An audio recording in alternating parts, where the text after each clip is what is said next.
Welcome to the show, Ken. Great to be here, Desi. Well, good, good, good. Well, everybody is in for a huge treat today because Ken is world famous, but he's written several books and he's an amazing speaker, been on some really great stages. And so, what I want to do is I'm going to talk about his book, Leadership Illusions. And then he just wrote a new book about leadership lessons from presidents. Ken, let's begin by asking you, since this is the Energized Leader podcast, how would you describe an energized leader in one word? Growth. Growth. Oh, you know what? Of all the podcasts, nobody has said growth. So, yes, Yeah. and I think that You, that is really a good answer. So, tell everybody why you think growth would be a good word. well, I learned this lesson actually from Zig Ziglar, and toward the latter days of Zig's life, he had taken a fall down the steps of his basement, and it took his short-term memory. So he would tell you a story and then tell you the same story again, and then he started slipping into dementia. But Mm. even when that happened, he was still doing stages with his daughter Julie, and when the light switch was on, he was Zig Ziglar in all his glory. What was inside him oozed to the outside, and it was energetic. It was Zig doing those motions, and everything that you have seen on videos of him in his prime was still there, even at the end. And it just was a reminder to me to prioritize personal growth, because what's on the inside will come to the outside. If I'm prioritizing my growth, then I'll actually have something to give when the time comes. Oh, that's such a great answer. Now, in your book, Leadership Lessons, I'm just telling everybody, you have to get this book because it is packed full of information. There's so much to digest, and you give 20, how many 21. illusions? 21, yeah, 21 different illusions. So kind of what would be like your top 3?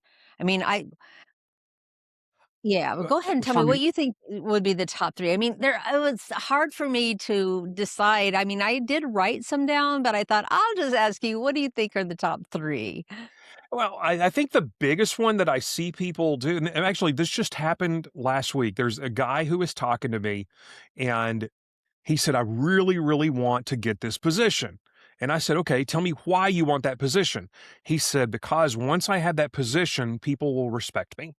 Mm, And it wow. just doesn't work that way. No, And it doesn't. and you would think that people would go, "Okay, well, it's I I understand. I've kind of evolved enough in my leadership journey to realize that doesn't matter." But there's a lot of people who rely on the initials in front of their name or the initials behind their name or the little Right. tag that's in front of them, when the truth of the matter is nobody cares about that. What they care about is how your leadership impacts them. What does it do to help them? Does it help them Mhm. grow? Does it help them become better leaders, better people? Those are the biggest things that people look at. So that's what I would say. Well, That- ironically, that is number 2 in your book, and that is the one that I wrote down. ah, And that the illusion is that, a person acquires a title and people don't follow titles. I mean, that is just not how it works. I mean, people wanna follow leaders who impact them, who influence them, and so, yeah, you're so spot on exactly what I wrote down. That is so cool. Both of us are John Maxwell team members, and we truly understand what John Maxwell believes as the number 1 leadership expert in the world, that leadership is influence, nothing more, nothing less. yes. And that's actually, that quote originated with a guy named J. Oswald Sanders, who wrote a book called Spiritual Leadership. And that was written in the 60s. And in that book, he says leadership is influence, the ability of one person to influence another to follow his or her lead. And I've heard John recommend the book. And so I went out and got the book, and I realized why he recommended the book, because it is so good. It's one of those books that I can only, and it's very short, but it's one of those books I have to read a chapter and then drop it and then spend the next month undoing everything that I've been doing wrong. So, highly recommend that one as Say well. the title again. Spiritual Leadership, Okay. J. Oswald Sanders. Okay. I will have to check that out. That sounds like a phenomenal book. So It's so good. so another one that you shared, and so let me turn to it because it reminded me of an experience that I had. And well, it's the one on communication, number 17. I said it so they heard it. Mhm. And and I was hired to go speak for a company on a Monday, Wednesday, and Friday, and no kidding, I arrive and I arrive and the person looked at me like a deer in headlights and said, nobody told me you were coming." And it was like, "Oh my goodness." So, yeah, so and then you share the secrets. Communication is a multifaceted flow of information that goes both ways. I mean, they may have been told, I don't know, but the point is communication was broke down. Well, we see this all the time in organizations, and I mean, honestly, I'm kinda glad this illusion is out there because this gives me a job. This is what I do. I go into these organizations and I talk about communication, miscommunication, but the true the true essence of it is that, John actually has a book on this as well called "Everybody Communicates, Few Connect." And the truth of the matter is people equate communication with connection, but until they've responded in such a way that lets them know, okay, they heard me and they understood me, it hasn't happened yet. I tend to use a technique called reflective listening, and it's where I just reflect back to the person what I heard them say to me. And one of three things will happen. Either I'll reflect it back and the person will go, that is not even close to what I said, or I'll reflect it back and they'll go, okay, that's what I said, but that is not really what I meant. Or I'll reflect it back and they'll go, that's exactly what I said and exactly what I meant. They've heard me. But no matter the case, better connections are happening because if I reflect it back and they go, that's not at all what I said, then I have to restate it. For instance, I was put in a position years ago where I had to judge a singing contest. I was one Ooh. of three judges. I was kind of like Simon on American Idol. I don't know why you came in here. That was awful. That was kind of the my job in this. And there was a lady who got up there and sang, and this wonderful woman. But for those who are listening to this that understand music, she was an alto trying to sing a soprano song. If you don't know what I just said, it means her voice was pitched here, the song was pitched up here, and it just didn't match. And so the lady next to me, who I guess was channeling Paula Abdul, just said, "Oh, you're just a bright light trying to shine," and all that. I'm going, You're not helping this lady at all."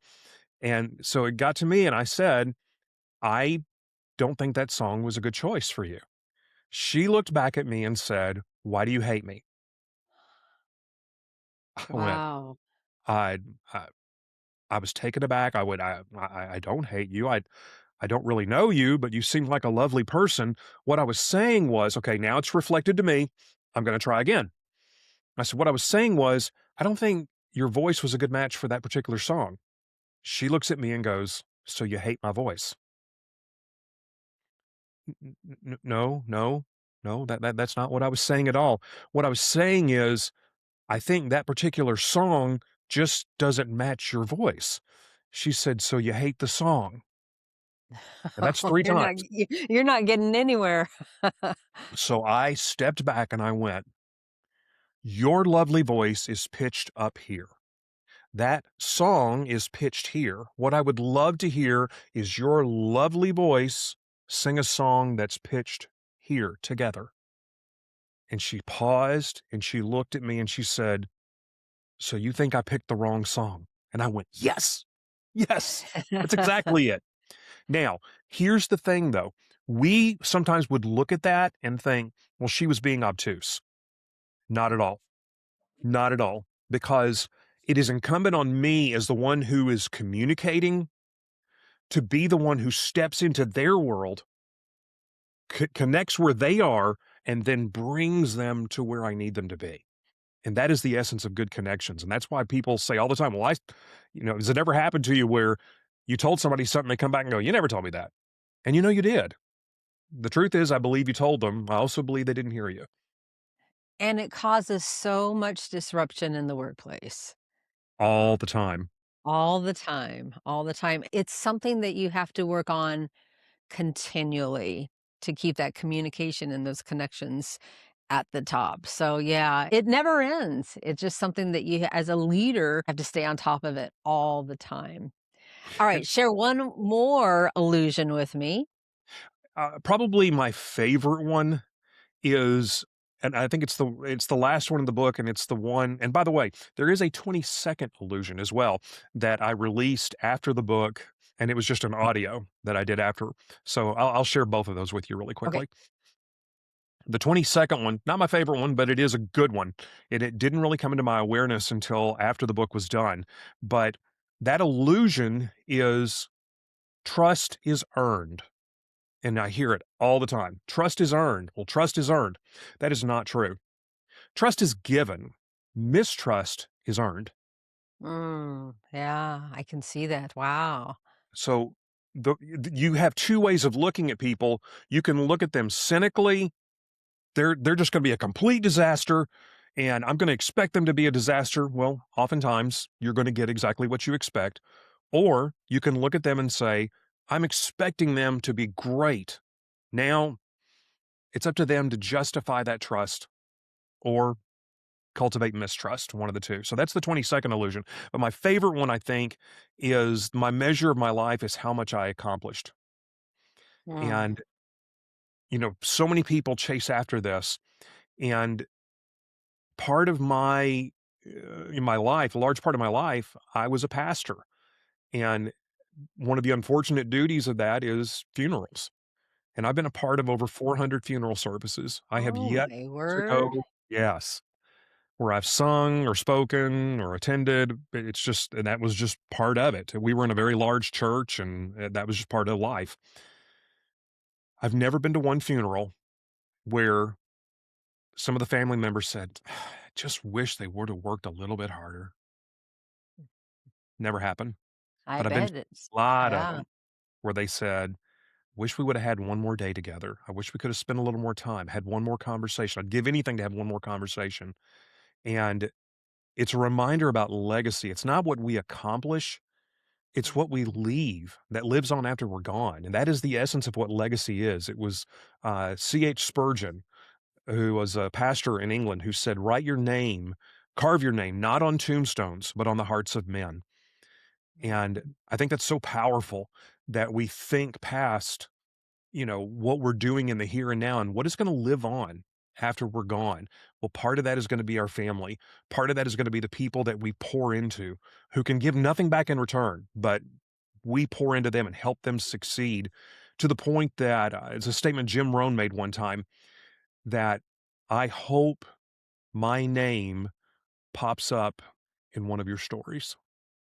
Oh, that's I pretty love that. amazing. Yeah. Wow, that reminds me of even this last weekend, I was, talking with some family members who were dealing with a lot of, let's see, family dynamics, and, one of them said to me, "I really wish Larry was still here." Well, Larry was a pastor of our church for many years, and Mm. he was the only one that could really touch the soul of this person I was talking with. And so I called this Larry's daughter yesterday and I said, I want to tell you this story. Your dad left this amazing legacy. I mean, just like you said, his name came up. I mean, don't you want that to happen to you?" Wow. That's pretty So true. incredible. So So what's that? Yeah, that last one is my favorite. I can see why that one would be your favorite. Okay. So, Ken, you just had a new book published, so I want you to show everybody your book and tell everybody about it.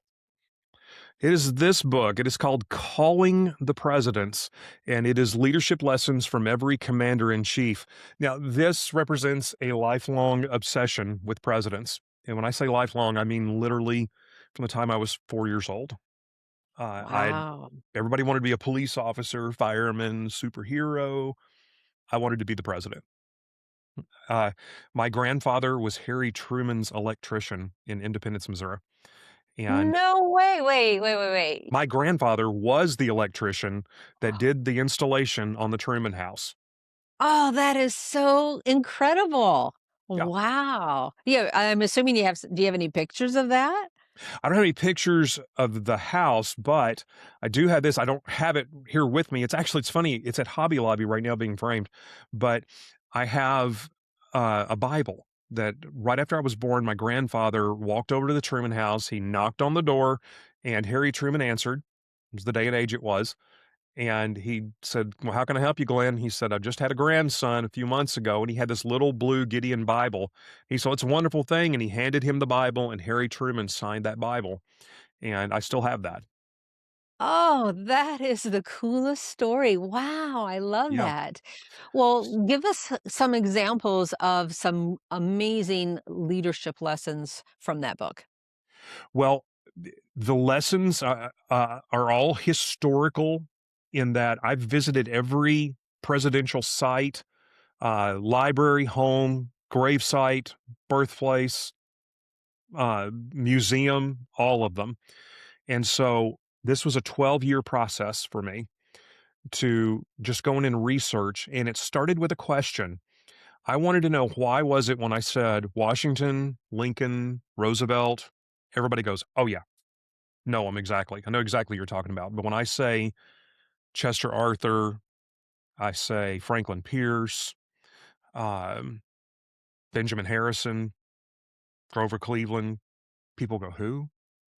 And at one point, every one of those held the same exact office, the highest office in the land. They were the most popular person in America. Uh, and today we don't know their name. It's a trivia question most people miss. What makes them memorable as leaders? What makes others forgettable? That was the question I wanted the answer to.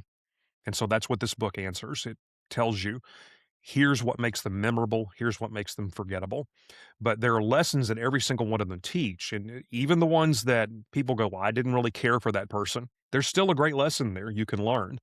As a matter of fact, there's just as much to learn from the ones you don't care for as the ones you do. And in studying this, going through history, you find history tends to repeat itself with some people. And you also find there were people that they just weren't, they were popular. They weren't necessarily great people, but there was a great lesson there. So some of the really good ones, good lessons, I should say, I'm not saying good presidents, but good lessons, because I'm really hyper focused on it not being political at all. Yes. It's a leadership book. But one of the presidents you probably know very little about was Franklin Pierce. He's the only president from New Hampshire, from Concord, New Hampshire. He was the 14th. He was called Handsome Frank. As a matter of fact, the aforementioned Harry Truman said, "I think he was probably the best looking one to ever have the office." That was Harry Truman's assessment of him. I'll let you look at the picture and decide for yourself. I will. But, and he was called Handsome Frank. But when he was a lawyer, he had a photographic memory. So if he met somebody one time, he could recall their name, and he would see them years later and get their name. He would remember if he was introduced to family members, he would remember the family members. The most important thing a person can ever hear is their own name. And Mhm. he was phenomenal at that. So that's a leadership lesson. How many times have you ever met somebody, turned around and went, "What was their name?" Yeah.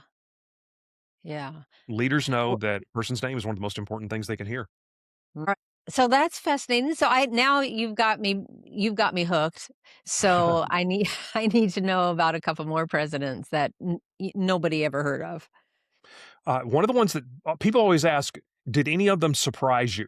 Number 11, who is from my home state of Tennessee, James K. Polk. And James Knox Polk was named after Henry Knox. And Also, in his family is actually John Knox, who is a famous theologian as well. But James K. Polk did something nobody had ever done. He said, I'm going to run for office." He was Speaker of the House. He's the only Speaker of the House to ever be elected to the presidency, and said, "I'm going to run for office. I'm going to serve 4 years and I'm going to walk away. And when I'm in office, I'm going to do four things." And he did all four things, accomplished every single one of them. And 4 years later, they said, "You've been a great president. You've got to run again." He went, "Nope, I'm walking away." And he did. Leaders set out a clear vision and they keep their word. Well, I think that also says a lot about him as a person. What do you think is the most impactful lesson? I think for me, it was a study of a guy named Grover Cleveland. And Grover Cleveland came back into the news recently because up until recently, he was the only president ever elected to two non consecutive terms. He was the 22nd and the 24th president. So he lost and then came back and he won, which of course just recently happened. But up until then, nobody had ever done it. But when people ask me who surprised you the most, it was Grover Cleveland. He was not a perfect person, nor are any of the ones that are in the book. They all have flaws, every one of them. But what was fascinating about him, and I just had this weird interest because there's no presidential library for the guy. His birthplace is only occasionally open, and there's just not a lot there. And his grave in Princeton, New Jersey is this very humble, unassuming, just among everybody. There's no fence, there's no flagpole, there's nothing to indicate this guy was the president. So I started studying the guy and found out some really, really interesting things about him. So early on, he was sheriff in Buffalo, New York. And while he was there, the single guy got involved with a single woman, and there was a child from that, which he took responsibility for and he paid for. Fast forward, he had one of the most meteoric rises to power of anybody. In 1878, he's a lawyer in Buffalo. By the end of 1879, he is the mayor of Buffalo. In 1881, he is the governor of New York. And by the end of 1882, he is the president of the United States. Just Wow. meteoric. But right before he's running for the presidency, his opponent, James G. Blaine, for the Republican Party, releases this story called The Sordid Tale of a Supposed Honest Person. It releases in the Buffalo newspaper, and it is about the woman that he had the relationship with the child. And it just happens to release a month and a half prior to the election, and which is obviously intended to destroy him. The, his Democratic friends come to him and go, "What do you want us to do with this?" And his reply was, "Above all, tell the truth. Mm. Yes, I knew her. Yes, this happened."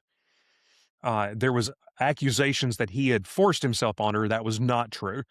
And we know this because 2 days later in the Detroit paper, they released an article that was an interview with the lady. Her name was Maria Halpin. And she said, "Grover Cleveland has never done me any harm. He's only done me good." So it Mhm. was all recanted. Well, then some of the people in his Democratic Party come to him and say, "We actually have proof that James G. Blaine had an affair. Here are the papers." And they come out with these papers and said, "Here you go. Would you like to buy these?" He said, "I would very much like to buy those." He pays for the papers, takes them, throws them into the fire. Wow, that wouldn't happen today. And then when they look at him and say, "We can still release this information," he said, "By all means, do so, as long as you have someone else to be the Democratic nominee for president." He said, "I will tell the truth and let the American people make their own judgment." And America believed him and elected him, not once, but twice. So Wow. the lesson there is simple, but I think so profound. Leaders tell the truth. Mhm. Wow, wouldn't it be incredible if every leader told the truth? What a novel concept. Is that not amazing? Just tell the truth. Tell the truth. Oh my There it goodness. is. They did not Oh, expect, and that's the thing too. People know that. I think people intuitively have an understanding that integrity for a leader does not mean never making a mistake. It just mhm. means owning it and learning Yeah. from it and growing.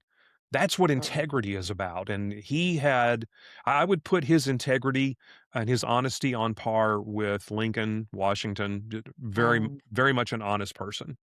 mm. So while this recording is going on, there is a movie out about Washington. Have you seen that yet? I haven't. Everybody's told me to go see that. And so the plan is I'm going to go see this on Wednesday night. Okay. Yeah, I haven't seen it either. So apparently you've gotten some good reviews on it? I have. People have told me it's Oh, wonderful. I know nothing about it. So full disclosure, I know nothing about it. But it's funny, okay. anytime a presidential anything comes out, people will say, "Hey, have you seen this?" There was a Netflix series that was done on James Garfield recently that most people don't know James Garfield. He was the 20th president. And the Netflix series, while fairly entertaining, was really bad history. So Oh. disclosure on that one. But it was entertaining, not accurate. But Well, I t tell everybody where they can get, your books. you can get my books on my website at kenhartley.com, hartley.com. Okay. And if you just are interested in the president's book, that is at callingthepresidents.com. Calling Callingthepresidents.com. okay, Yep. And Leadership callingthepresidents.com. Illusions is on Amazon. You can get that one there. And it's funny because the Kindle version of the book is on Amazon. The book has not been released on Amazon yet. I've been holding on to that one just for a little bit longer, but it'll release probably in a few months Okay. as well. But one quick thing. This Yes? is my party trick. Just pick a number between 1 and 47. Okay. Got it. Give it to me. 20. Number 20 is actually James Garfield. That's the president that we were just talking about. Try a different number because we just were talking about him. Ooh, 5. Number 5 is James Monroe. James Monroe presided over America during the era of good feelings. America had just come off of the War of 1812. The Capitol was decimated. It's the only time a foreign adversary occupied the nation's capital, and they burned many of the buildings in Washington, including the White House.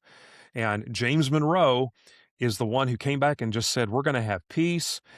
He is the one who instituted the Monroe Doctrine, which basically said America is now officially closed for colonization from the British and especially the French, too. No more. If anybody that tries to come in here, we'll consider that an act of war. And that doctrine has been invoked by almost every president to today. They still invoke the Monroe Doctrine. And that's because leaders set clear boundaries. And that's exactly what Monroe did. He said, this and this are now the United States of America. We own this. So a leader knows if you set clear boundaries and have a clear vision, it enables people to thrive. And that is president number 5. I am so impressed. I have to do one more then. Feel free. Okay. All right, let's do, 39. 39 is Jimmy Carter. And Jimmy Carter, the thing that always struck me about Jimmy Carter is every person who ever talked about him, people who were his political opponents, all said the same thing. He is such a good man. And he is. But historians today kind of consider his presidency to be largely ineffective, other than he negotiated a peace treaty between Israel and Egypt that is still in place today, which was an incredible accomplishment. However, leaders know that micromanaging is not leading, that you have to trust the people to do their jobs. Now, he had an issue with micromanaging. I'll give you the example of it. If you wanted to play tennis on the tennis courts at the White House, Jimmy Carter himself had to sign off on that. Just me, but I would think maybe his attention would be occupied with a few other things. You would think. Maybe. So Wow. if you have to, the thing is, it wasn't just him trying to control everybody and everything. And people that were experts in their field would come in there, and he was brilliant, and they would go in and brief him on something and come out going, "The guy knew more about the subject than I did." Well, leaders surround themselves with people intentionally who are smarter than they are, but they don't control what they do, and they don't try to control everything. Now, full disclosure on Jimmy Carter, he wasn't just trying to control out of his desire to serve, and that was his heart's desire. He just wanted to serve others. He didn't delegate. And leaders who don't delegate, they demotivate their team. And that's the lesson from number 39. Ken, you are so amazing. I mean, I am blown away by your knowledge. So when I remember a couple years ago when you were going to be going, I think through Iowa, and I think we connected because I think we were going to try to connect. I can't remember what that was, but where in Iowa were you going for that one? Was it in Iowa? I'm trying to Yes, remember. West Yeah, Branch, Iowa, which is the yeah. home of number 31, Herbert Hoover. Okay, I was gonna say Hoover. I thought I got that one right. Woohoo. And All right. Well, here's the fun last question. In the last 6 months, have you purchased any kind of really interesting gadget, read a really good book, or watched a really amazing movie that you could share with all of us? Could be the one or all of gadget. those. Okay, this is gonna be such a good story. I think, at least I think it's great. This is a remarkable tablet. If you don't know what a remarkable tablet is, it is for note taking, and that's exclusively what it's for. You take notes with this. There's no apps on here, nothing like that, which I love because there's literally nothing to distract me. It is all note taking. It syncs with my computer. And here's how I found out about this. I was doing a seminar in Missouri for a group of Mennonites who had this. No way. So this I piece of technology came to me from the Mennonites. and I don't even have it, and the Mennonites have it. So that is the coolest thing I've gotten. And my ideas, notes, all kinds of things are on this tablet, and I can find it on my phone, my laptop, wherever I need it. But this goes with me everywhere. It's my to-do list. It is my brain. So it's taken a lot of the different notebooks I had and zeroed it down into this. So that's the coolest thing I bought in the last 6 months.